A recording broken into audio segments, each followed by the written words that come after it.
Haya. Mko ready? Nikianza mimi. Angalia kamera. Unajua wenye wajui wanitumia M-Pesa. Haya, mimi nikianza ati Raila Odinga waongee na Ruto wasalimiane.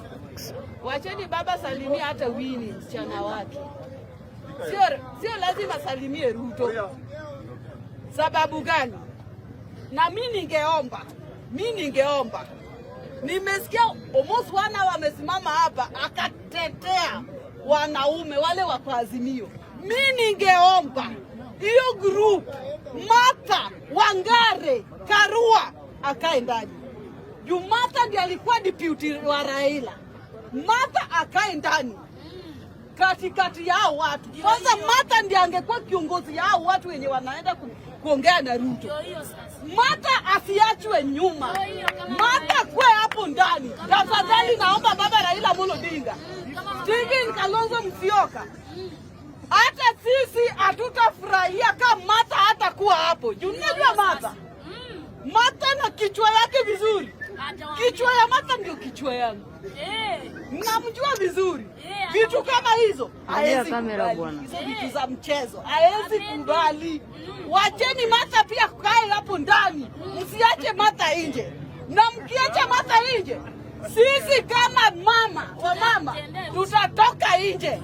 Na sisi tutatembea uchi mkiacha Martha nje. Na msituangalie.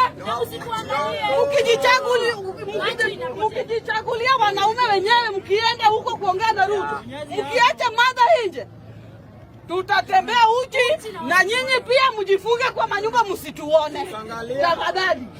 Na ukiona itabidi umalize na macho yako.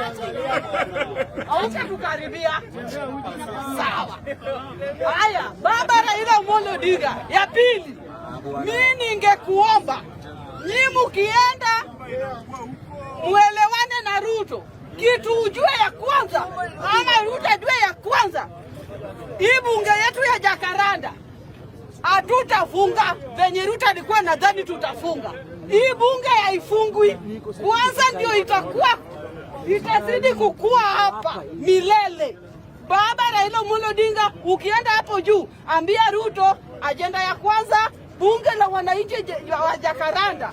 Hiyo bunge itazidi kukua.